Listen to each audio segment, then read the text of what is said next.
বন্ধুরা, বাংলা চলচ্চিত্র জগতে এমন কিছু অভিনেত্রী আছেন যাদের নাম শুনলেই বিতর্ক, সাহসী অভিনয় আর অসাধারণ প্রতিভা সব একসঙ্গে মনে পড়ে।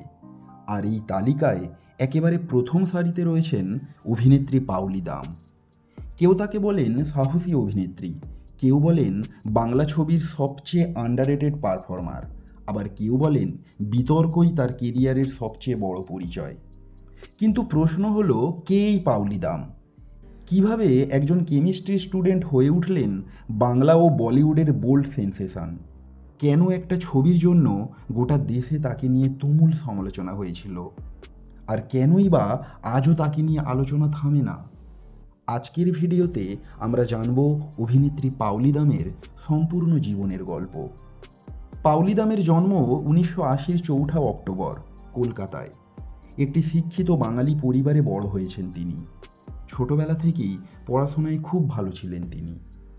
লরেটো স্কুল থেকে পড়াশোনা সমাপ্ত করার পর বিদ্যাসাগর কলেজে কেমিস্ট্রি নিয়ে ভর্তি হন। পরে ইউনিভার্সিটি অফ ক্যালকাটার রাজাবাজার সায়েন্স কলেজ থেকে কেমিস্ট্রিতে পোস্ট গ্র্যাজুয়েশন করেন। মজার ব্যাপার হলো, ছোটবেলায় পাওলি দাম কখনোই অভিনেত্রী হতে চাননি।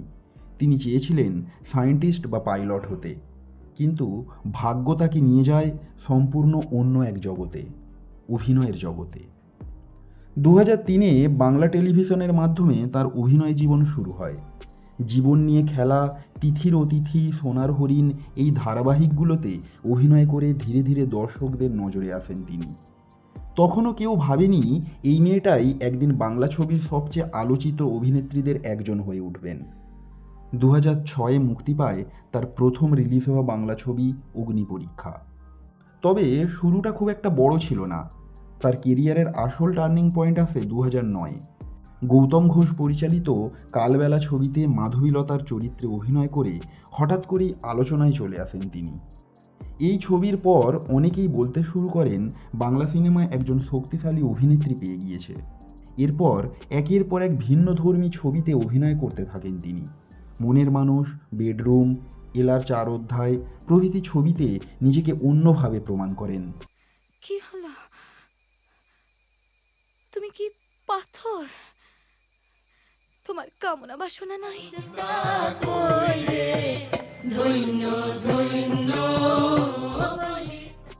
কিন্তু তারপরেই এলো সেই ঘটনা যা বদলে দেয় তার পুরো পাবলিক ইমেজ। 2011-তে মুক্তি পায় আন্তর্জাতিক চলচ্চিত্র ছত্রাক। এই ছবিতে পাওলি দামের একটি অত্যন্ত বোল্ড এবং ইন্টিমেট সিন নিয়ে গোটা দেশে তুমুল বিতর্ক শুরু হয়। সিনেমার কিছু দৃশ্য ইন্টারনেটে লিক হয়ে যায় এবং রাতারাতি পাওলি দামকে নিয়ে শুরু হয় সমালোচনার ঝড়। অনেকেই তাকে আক্রমণ করেন। কেউ বলেন এটা ভারতীয় সংস্কৃতির বিরুদ্ধে, আবার কেউ বলেন শুধু পাবলিসিটির জন্যই পাওলি দাম এইসব করছে। প্রথম দিকে পাওলি এই ঘটনায় কিছুটা ভেঙে পড়েছিলেন। চোখের জলে বহু রাত কাটিয়েছেন তিনি।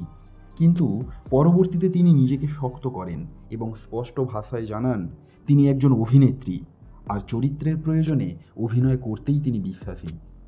এই বিতর্ক তাকে যেমন সমালোচিত করেছিল, ঠিক তেমনই আন্তর্জাতিক স্তরে তাকে পরিচিতিও এনে দেয়। এরপর তিনি সুযোগ পান বলিউডে।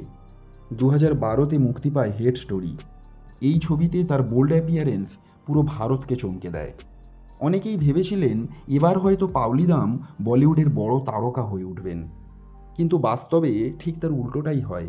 কারণ হেড স্টোরির পর তাকে অনেকেই কেবলমাত্র বোল্ড অ্যাক্ট্রেস রূপেই দেখতে শুরু করেন। তার অভিনয় প্রতিভার চেয়ে বেশি আলোচিত হতে থাকে তার গ্ল্যামারাস ইমেজ নিয়ে। তবে বাংলা ছবিতে তার সম্মান কখনোই কমেনি, বরং ধীরে ধীরে তিনি সিরিয়াস পারফর্মার রূপেই নিজের জায়গা তৈরি করে নেন। ব্যক্তিগত জীবনেও পাওলি বরাবরই অনেকটা প্রাইভেট। 2017-তে অর্জুন দেবের সঙ্গে তিনি বিয়ে করেন। বিয়ের পরেও অভিনয় থেকে সরে যাননি তিনি। দর্শকদের নতুনভাবে মুগ্ধ করেছেন তিনি। তার কেরিয়ারের সবচেয়ে বড় বিষয় হলো তিনি কখনও স্টিরিওটাইপ হতে চাননি। একদিকে আর্ট ফিল্ম, অন্যদিকে কমার্শিয়াল সিনেমা, কখনো ইন্টেন্স চরিত্র, আবার কখনো বা গ্ল্যামারাস উপস্থিতি, সব কিছুতেই নিজেকে ভাঙতে চেয়েছেন তিনি। আর এই কারণেই পাওলি দাম আজও বাংলা ছবির অত্যন্ত সাহসী ও ব্যতিক্রমী অভিনেত্রী রূপে পরিচিত। আজও অনেকেই তাকে নিয়ে তর্ক করেন। কেউ তাকে অতিরিক্ত বোল্ড বলেন, আবার কেউ বলেন তিনি নিজের সময়ের থেকে অনেকটা এগিয়ে ছিলেন। কিন্তু একটা কথা অস্বীকার করার উপায় নেই, পাওলিদাম কখনো সাধারণ অভিনেত্রী ছিলেন না। তিনি সবসময় ছিলেন আলাদা। বন্ধুরা, পাওলিদামের জীবনের কোন ঘটনা আপনাকে সবচেয়ে বেশি অবাক করেছে? তার অভিনীত কোন ছবিটি আপনার সবচেয়ে প্রিয়?